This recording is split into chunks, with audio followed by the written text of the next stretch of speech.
Well, great. Thanks for the fast turnaround. I really appreciate it. I know there was a lot to grasp in the first session. This is going to be a moderated discussion partially, and then we want to go from my questions, which may or not be relevant to what you're thinking about, to yours. But it's only meant to start off the conversation with our keynote speaker today. And as many of you know or have come to realize, in today's superheated political environment, it's really difficult to find accomplished people who are willing to share their expertise in a thoughtful and instructive way. With Secretary Francisco Sánchez, he checks just all of the boxes, and we're so fortunate to have him with us today. Small business was a major concern during his previous life in government when he served as the U.S. Undersecretary of Commerce for Trade, nominated by then President Obama. As Undersecretary, Mr. Sánchez led the International Trade Administration in its efforts to improve the global business environment by helping U.S. businesses compete abroad. Please welcome Secretary Sánchez. Thank you. Extremely lucky to have you. I'm happy to be here. And I feel like the pressure is on because it's the end of the day and you have a cocktail hour right after this. So we're going to try to make this interesting. So you're standing in the door between them and cocktails. And but we'll try to dispense with those thoughts. So earlier this week, and last week as well, we got a look at a lot of data. Much of it was pretty depressing. Consumer prices are on the rise. Job creation has slowed. Tariffs are creeping into the economy increasingly. And there was a striking number as part of an analysis of the Chamber of Commerce, which is sponsoring this program, in which they found that small business importers are facing $200 billion in annual taxes related to tariffs. So on that note, on that great good news note, I'm wondering, Mr. Secretary, what you could tell us about what the long term looks like, even the short term looks like for small businesses and for those who are trying to sustain those operations. Great. Well, first of all, Kevin, thank you for inviting me. I'm delighted to be here. Anybody from Florida here? Oh, okay, good. I asked because I'm from Florida. I live part-time here and part-time in Tampa. So where are the Floridians? Where are you from? Orlando. Okay, just down the road, kind of. Yeah. Miami. Oh, Miami. I lived in Miami. Miami. I'm in Tallahassee, my station's in Oh, okay. 13? Bay News 9. Bay News 9. Very good. All right. I'm not trying to be partial to Florida, but just, there's that connection. But he is. Maybe we start, why is the president doing this? I mean, would that be a good place to start? That's fine. Jump right in. He's right up the street. Yeah. So he has a couple of goals, not necessarily consistent with one another, but the president has had a belief long before he ever jumped into politics that the rest of the world was treating us unfairly when it came to trade. So this goes back, you can see comments that he's made going back over 20 years. Not quite sure that makes sense, but this is what he believes. I say that because the system that we're under has helped the United States be the strongest economy in the world for almost 80 years. So it's kind of hard to understand how other countries could take advantage of us while we make ourselves, we created the system and we've benefited from it for over 80 years. But that's one. He has a strong belief that there's an inherent unfairness, and one of his main measures is whether a country is selling more to us than we're selling to them. He says it's unfair if a country is selling more to us than we're selling to them. Interestingly enough, he's focused on products because if you look at services, we have a surplus with many countries around the world in the sale of surplus.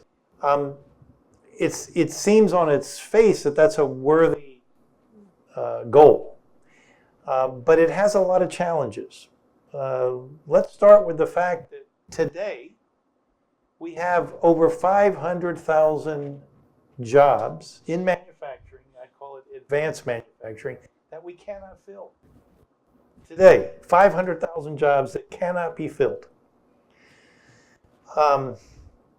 Mostly they can't be filled because of education, right?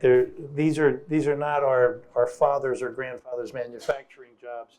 The effective unemployment rate is about 2.3 to 2.4%.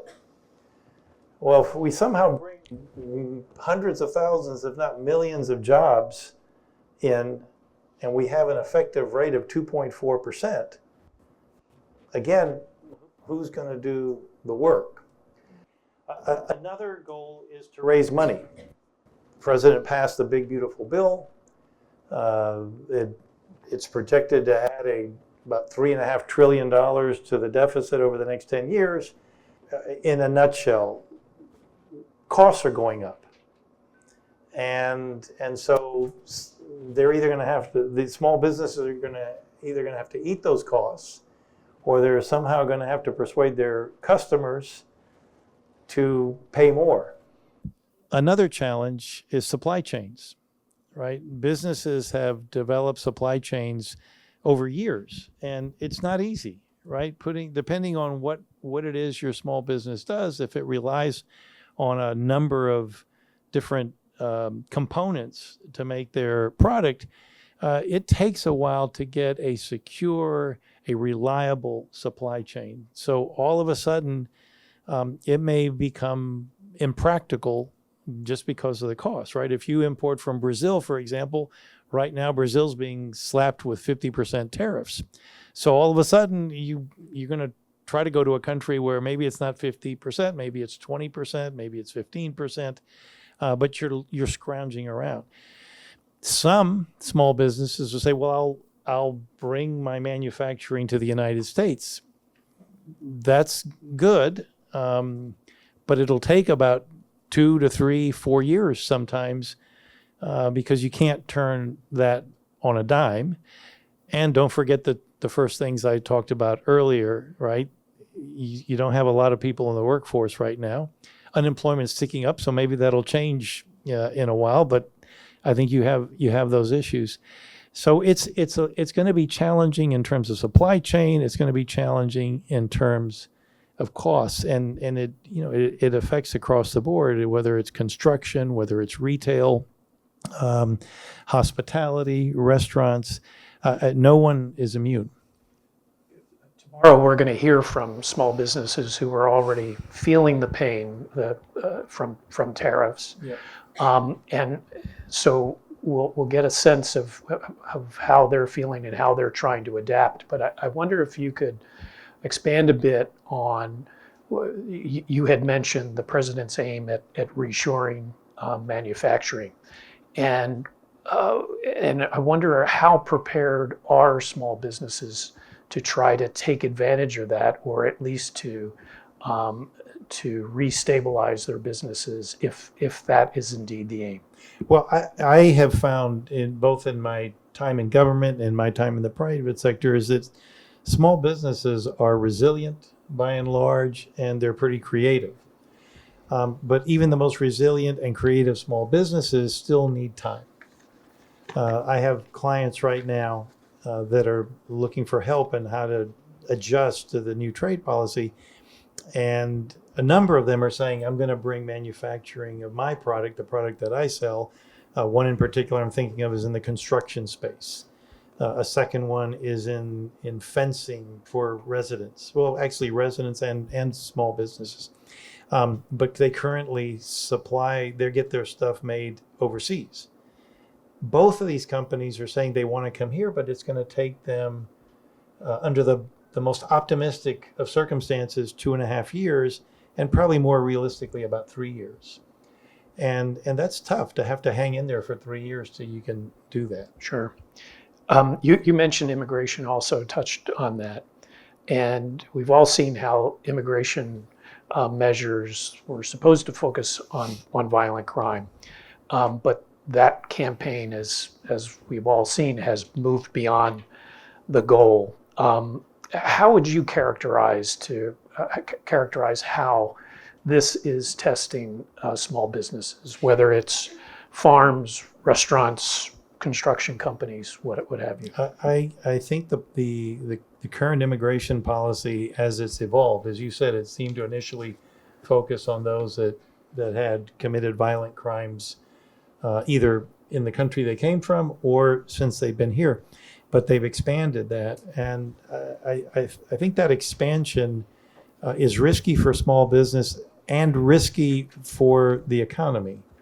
One of President Trump's goals is not only to reshore, but to encourage foreign companies, not just American companies who are supplying from abroad, but foreign companies to manufacture here. He says if you want to sell here, make here. Well, 10 days ago, the Hyundai plant, which is doing what he said even before he got here, that they have a plant, they have I don't know how many hundreds of employees, and the Korean employees that they have there are there to train Americans, and then they're going home. And these employees got thrown up against the wall. I mean, they literally are up against the wall and being detained. That can send a very chilling message to companies abroad who may want to respond to the president's urging to come here. So I think that's a real problem. Farmers rely on undocumented workers because there aren't enough workers here. And interestingly enough, farmers have come to the White House and complained, and the president, in fact, has said to ICE, hey, go easy on this. So I guess, the squeaky wheel, at least in some industries, seemed to get a response, and the ag industry seemed to have gotten some relief on that. But I don't know that the same has happened for restaurants, for hotels, construction. Construction in Florida, I don't know how they can function. So I think it makes a lot of sense to go after criminals. And by criminals, I mean violent criminals or people that commit robberies, those kind of things. But our economy has come to rely on this immigrant labor. And until Congress and the president together are willing to come up with a comprehensive immigration reform package, doing this comes with big risk. And by the way, Congress and the president working together on this is not Trump's fault, right? It sounds like I'm kind of poo-hooing a lot of his policies. This is something, you are. Well, but this is something that no president in Congress have been able to do. And partly because the immigration issue has become such a polarized issue. There was, during the Obama administration, there was the Gang of Seven, I think, or Gang of Eight. No, Gang of Eight. 4 Democrats, 4 Republicans in Congress who were trying to work together to put together a comprehensive immigration reform package. Well, they got savaged. They absolutely got savaged as consorting with the enemy. And here they were trying to work together to come up with an immigration reform package. And so it's hard to do. It's really hard to do. But this approach that's kind of evolved, that would have you go after, the South Koreans that are here training American workers, comes with some risks to our economy and to small business in particular. One of the internal kind of structures that you're very familiar with, the International Trade Administration, Yes. has, inherent in that are these network of offices all over the country, which many of you may be aware of. I think more than 100 offices in local communities across the country with a goal of promoting local U.S. businesses abroad.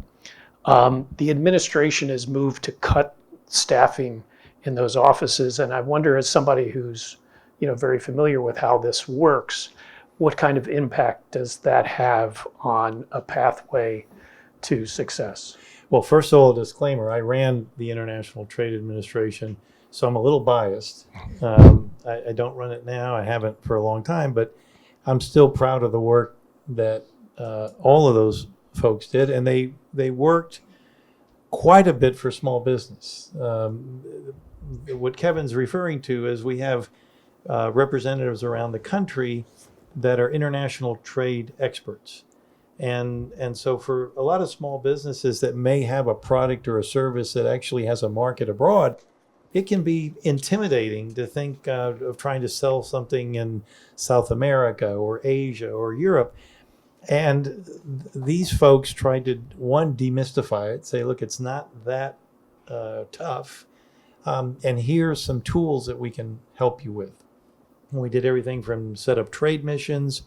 We had, for a very small cost, we would set up, let's say you had a company that wanted to go into the market of Poland.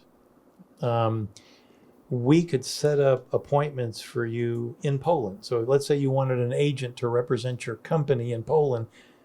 We would do the legwork ahead of time. And so when you landed in Poland, you literally were handed a schedule, and you had vetted representatives who would be reputable folks that could represent your product. Just an example. So that's the kind of work they did. And so I worry. I think it's a good value for what it costs to run that program. I think it's a terrific value, and it particularly helps small business. Now, we help large companies too. I may be getting ahead of this because this is not, but one of the things that we did at Commerce when I ran the International Trade Administration is try to identify non-tariff barriers. So USTR, the Office of the U.S. Trade Representative, is responsible for negotiating trade agreements. And they guard that, right? So if ever I decided I wanted to go across to a country and start negotiating something, they would go crazy, my colleagues at USTR. So I tried not to do that.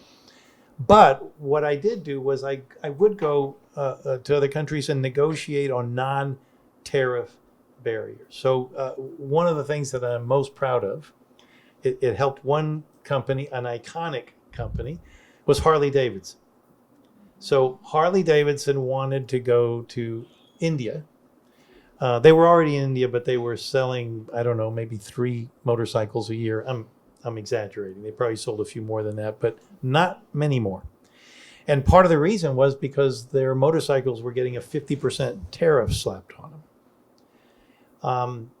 So in talking to my counterpart, in a bigger context about reducing barriers to more trade in both directions, I said, what if we got Harley Davidson to set up a factory in India to assemble the motorcycle?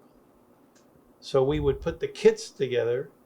Look, I'm already saying we, like I was part of Harley Davidson. I was never part of Harley Davidson.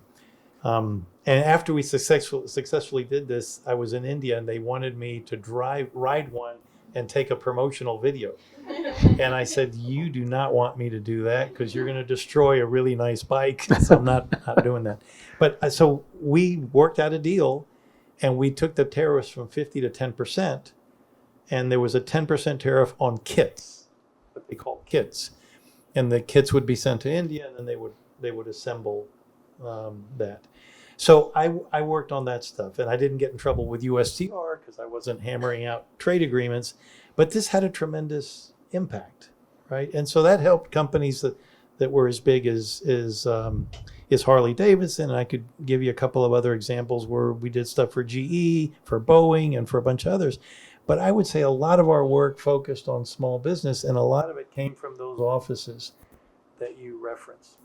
When you, now that you mentioned the non-tariff barriers, what are other examples that could be used to sort of help pave the way for small businesses to get into markets in other countries? Like non-tariff. Yeah.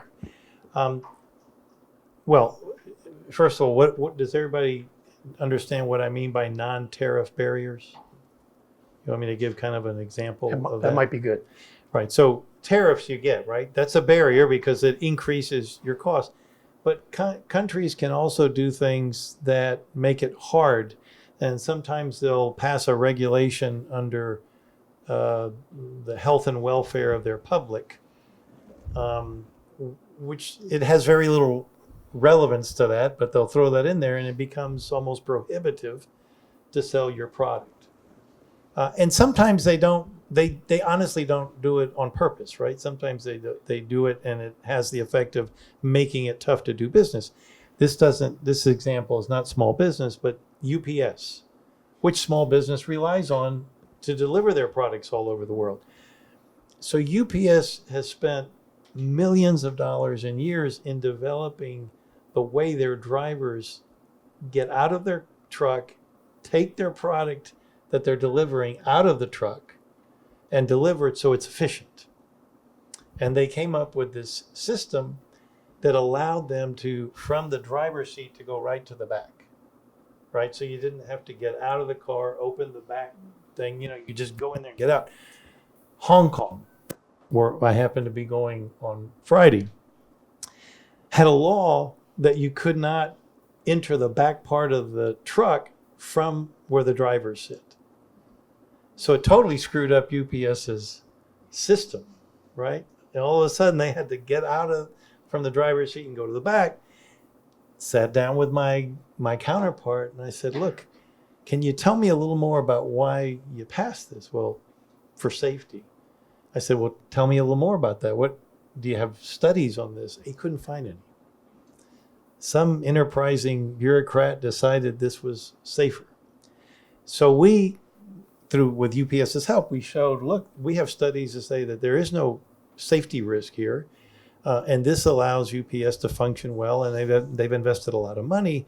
Would you consider modifying this regulation? They did. And so UPS was able to improve. So we did things like that. Mm-hmm. Sometimes it was more generic. We set up things called commercial dialogues with countries that we weren't selling a lot of stuff to, but we should have. I say should have because a country like India, which is now I think the largest country in the world by population, when I was undersecretary, it was already pretty big. And we weren't really selling much anything to India. Our two-way trade was anemic. So we set up this commercial dialogue and we looked for ways to reduce the difficulties of doing business in a general way. And so Indonesia was another one. Indonesia is another huge population, and we were selling nothing to them, virtually nothing. So we got with them through this mechanism of a commercial dialogue, and we used I think it was the World Economic Forum had a metric on ease of doing business, and they ranked every country in the world on ease of doing business. And so we said, why don't we work together to get your ranking from where it was? And India was, I don't know, maybe 60 or 70. If Indonesia was like 130, meaning 129 countries were easier to do business with than Indonesia. And let's see if we can improve the ranking over the next 3 years. And get you into maybe the top 50. Well, that kind of stuff will benefit our businesses because it'll become easier to go to find that market. To get into that market. During the Obama administration, you helped oversee the what's called the National Export Initiative. It had the goal of doubling U.S. exports between 2010 and 2014. I knew you were going to beat me up on this No, one. no, it didn't quite get there, and I'm not saying it. I mean, you guys made a lot of progress. But what did you learn from that experience, and how could that experience be applied Yeah. to the forces that we're seeing now? Yeah. So what Kevin's talking about is President Obama challenged the entire government, not just the International Trade Administration, but the entire government, to work together to double exports, I believe from 2010 to 2014. And I was hoping for a more modest goal, but he wanted to double, and I understood it because he wanted us to reach, right? He didn't want this to be easy. He made sure it wasn't easy. That was a tough goal to reach. But what we did was we took all the agencies that touched on trade. So XM Bank, the SBA that had some assistance as well, the USTDA, which is the U.S. Trade Development Office, they give money for if a country is going to open a new airport or a port. Well, that's an opportunity to sell all kinds of stuff, right? Those are big infrastructure projects. USTDA would fund feasibility studies using American engineering firms and other consulting firms, and hopefully position American companies to do that. So we all kind of did. It was like an all of government approach, and we got to I think about 27% increase over 4 years, which was pretty good, and made a big difference. We actually sold a lot more goods over that time. But what made a difference? One was coordinating with everybody that had some role to play. That was one. Two was doing a better job of reaching small business in particular, right? The big companies knew what the opportunities were, didn't need to educate them, but small business, which represents over 80% of private sector employment in the United States, we needed to reach them, and I think we did a better job. We, not just the International Trade Administration, but every agency that had some office, some personnel that focused on that, we did a better job of letting them know how we could help them and what opportunities they had.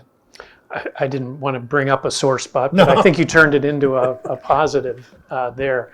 I'm going to sort of stop here because I think this would be a good opportunity, despite the sirens, for you to chime in with your questions. So we'll get a microphone to you as soon as we see some hands. Hello, how you doing? My name is Jasmine Robinson. I'm a reporter for Verite News in New Orleans, Louisiana. Oh, very good. And earlier you were talking about that metric around ease of doing business for different countries. What goes into like ease? Like, I don't understand what makes it easier, what makes it more difficult. There are a couple of different organizations that have these indexes. The one that we happen to use with India and with Indonesia was the World Economic Ease of Doing Business.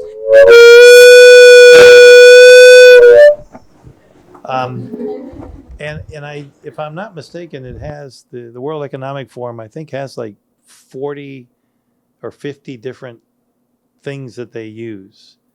Right, so one of them could be, how long does it take to incorporate to set up? You say you want to incorporate your company in a country. How long does it take? So that's one, for example. Tariffs are probably going to be another one, right? How expensive to come in with your products.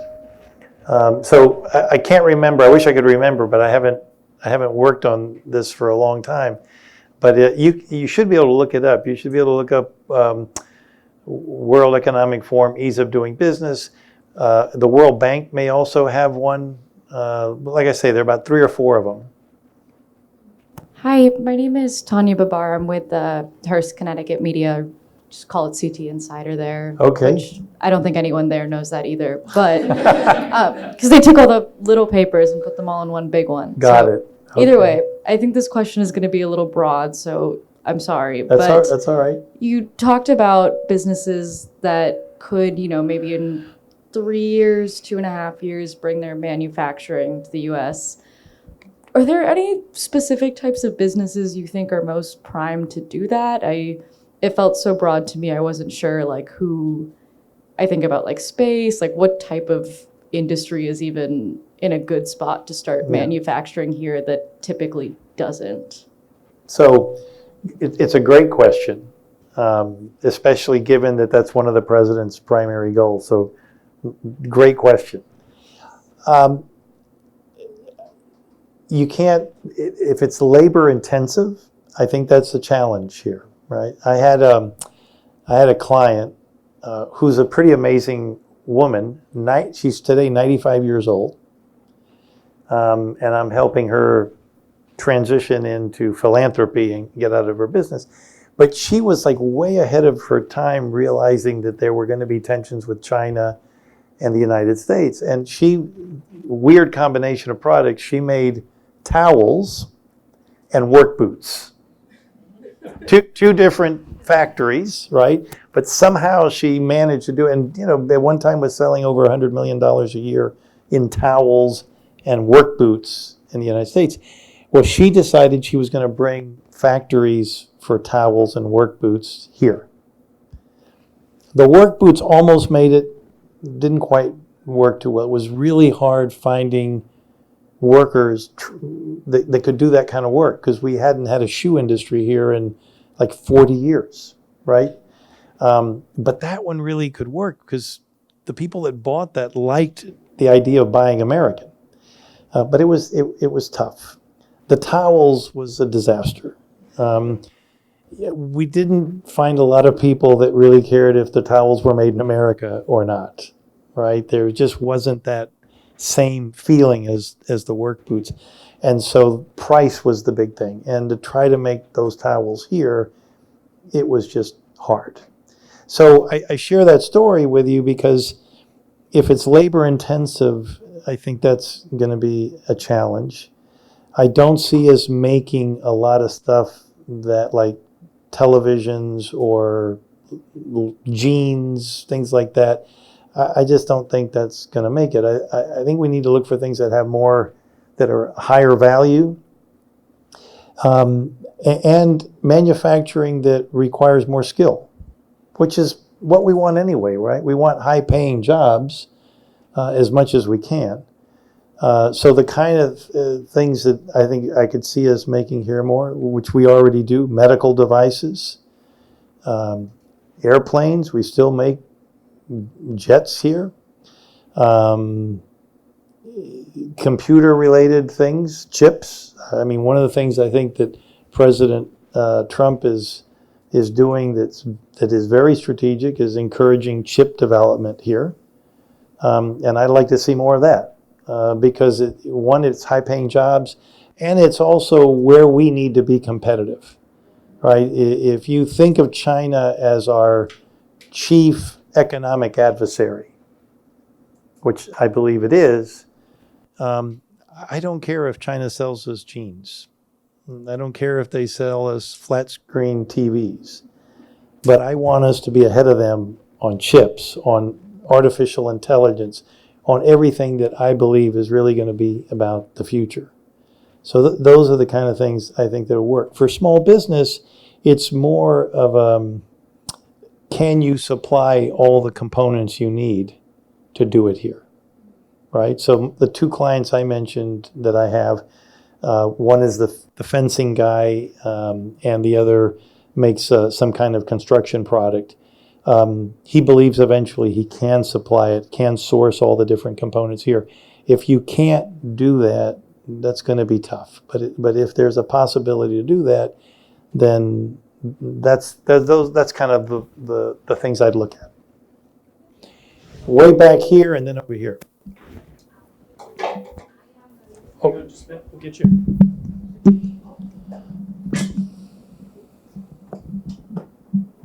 Thank you. I'm Lucy Maffei, and I cover tech for the Boston Business Journal.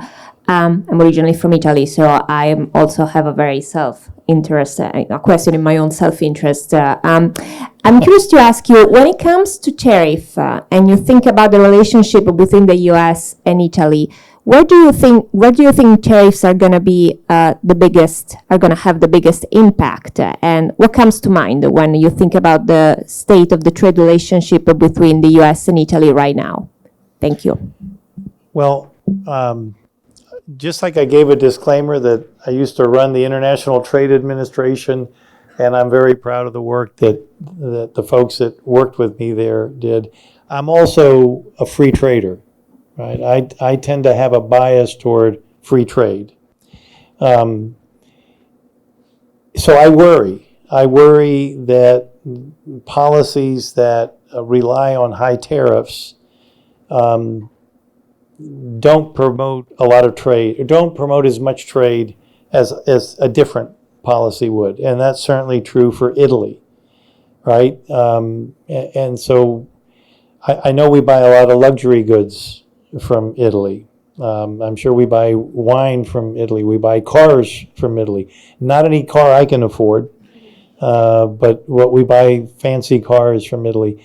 I think if I could broaden it beyond Italy, one of the things that worries me about a high tariff policy is that we hurt ourselves in the long term. And so how do we do that? Well, countries start looking at other markets instead of necessarily trying to build a strong trade relationship with the United States, number one. Number two, I mentioned one of the things I want us to be not only competitive, I want us to win against China is in technology, right? And one of the things you need for a lot of the technology products are critical minerals.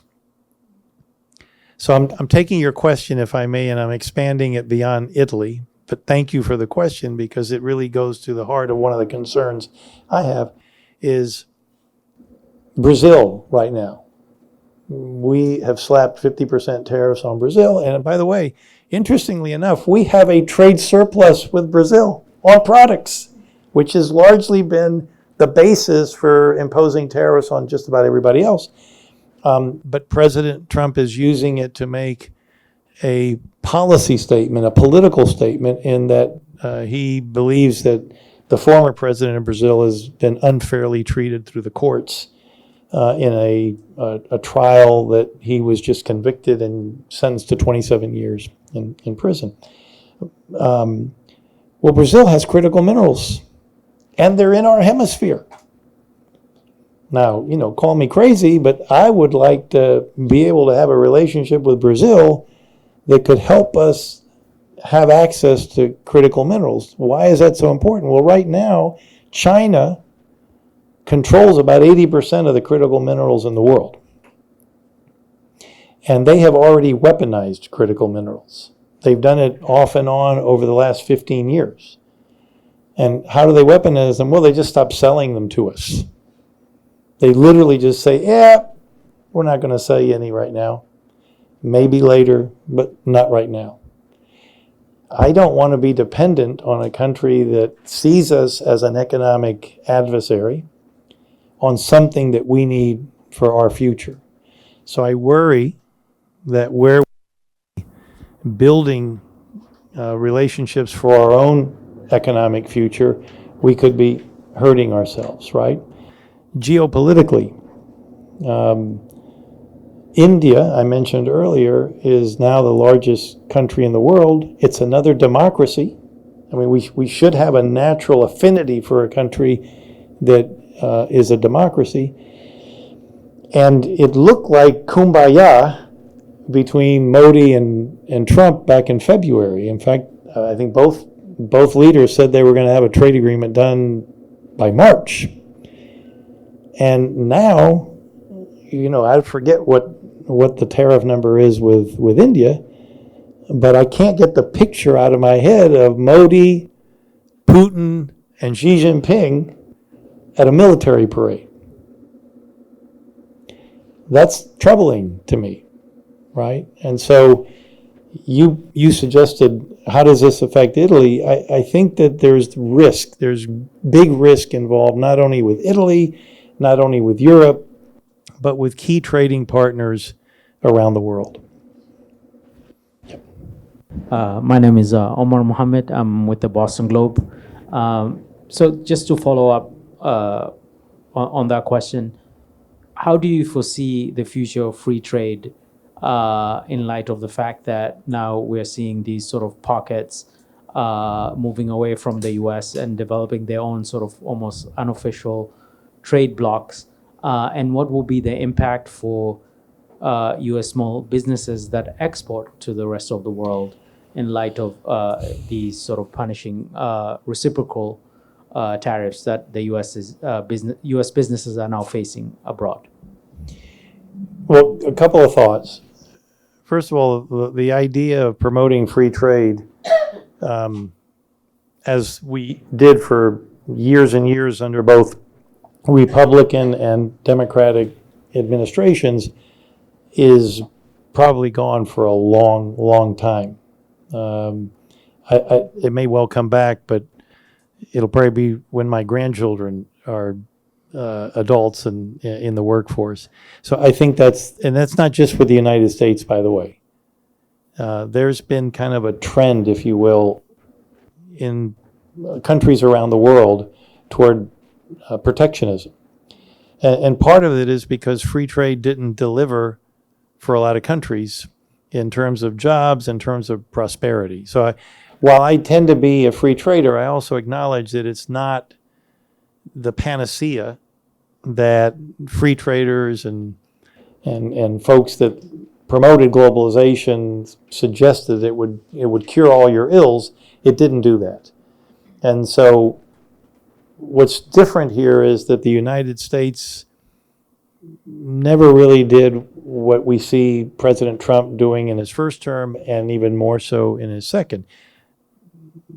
Both President Bushes, Bush 1, Bush 2, Bill Clinton, Barack Obama. Barack Obama was against 2 free trade agreements during the campaign, and under his tenure, we negotiated the Trans-Pacific Partnership and another one that was of equal size with Europe.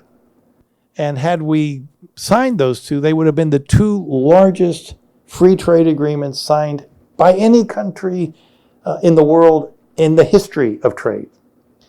So here you have Republicans and Democrats forever kind of following a certain model. That's gone. And what's different is that the United States was never really part of that. I shouldn't say that. It was part of, we were protectionist in the past, but we hadn't been, say, in the last 50, 60 years.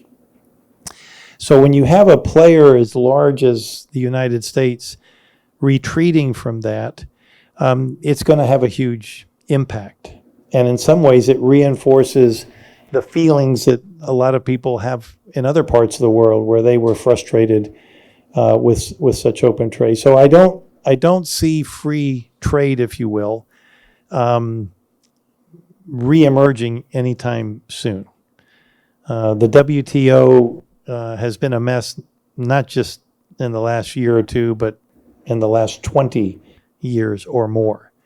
So what do I see? I see bilateral trade agreements, maybe regional trade agreements, but probably more restrictive, kind of a retreat back to not opening up the doors completely. But that's where I think we're headed.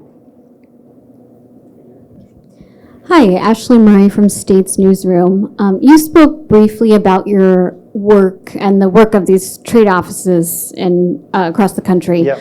helping small businesses break into foreign markets. I guess when I travel overseas or when I think of exports, I only think of large businesses.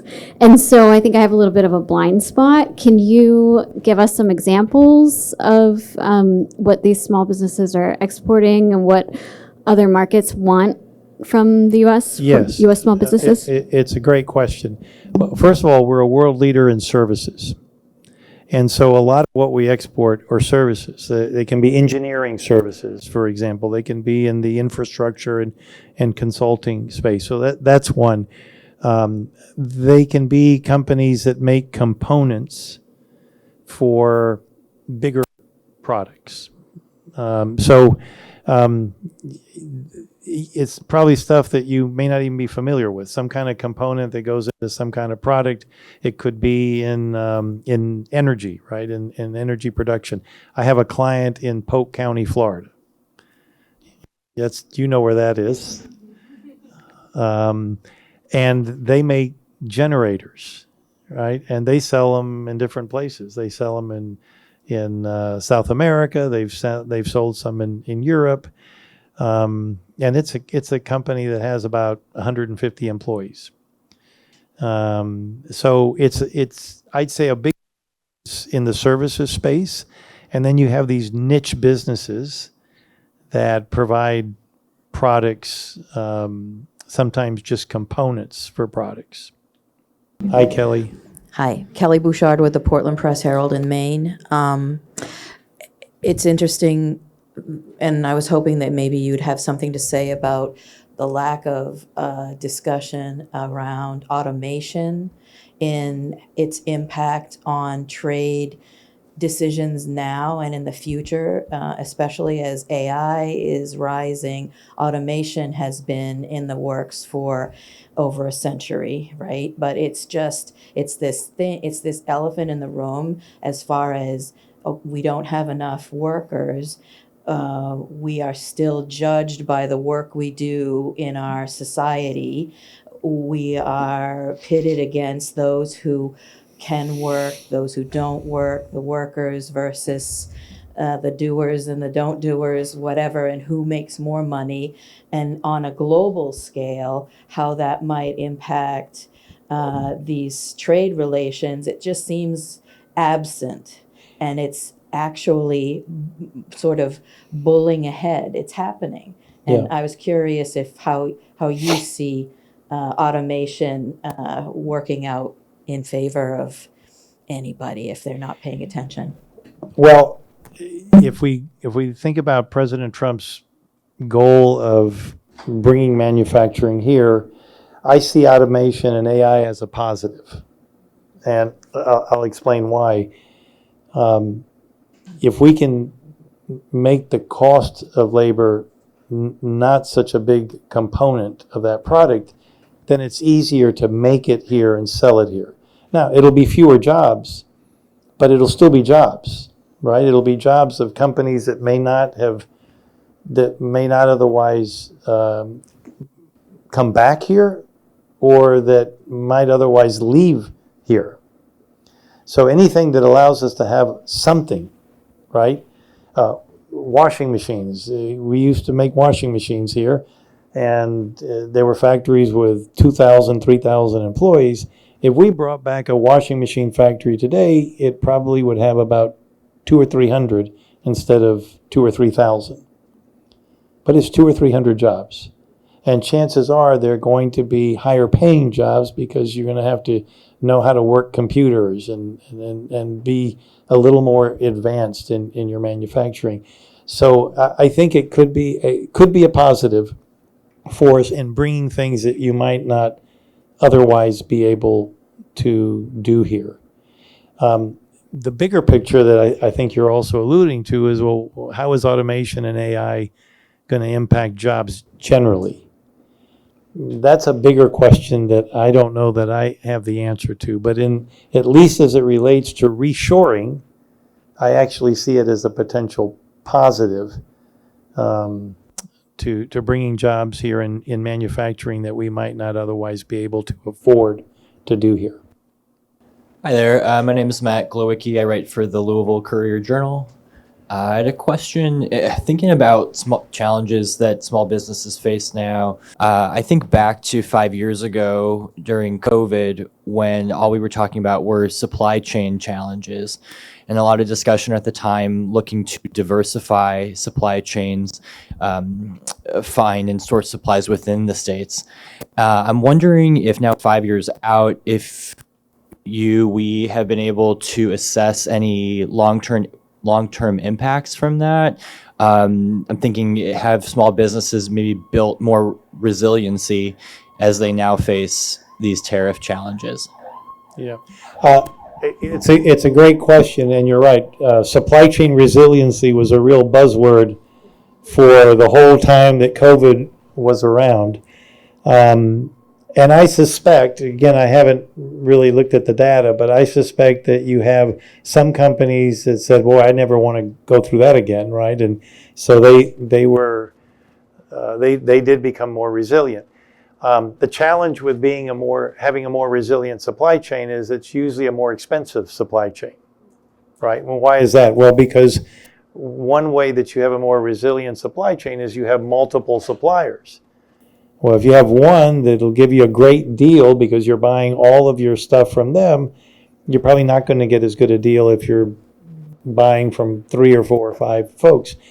But you're also not dependent on one supplier that could disappear if they go through a pandemic, for example. So I don't know how many have changed. I would say that there's always that cost-benefit analysis of cost, which is the most efficient, is find a really great supplier and just get all your stuff from them, versus spending a little more and knowing that you won't have disruption, whether it's because of a pandemic or a natural disaster or some other reason. I suspect it's kind of all over the map. Getting my teeth drilled again. No, but I want to thank you so much for spending the time and sharing your expertise with us today, and also want to thank you for spending the time with these folks and answering their questions. And so with that, I want to thank Secretary Sánchez. Thank you.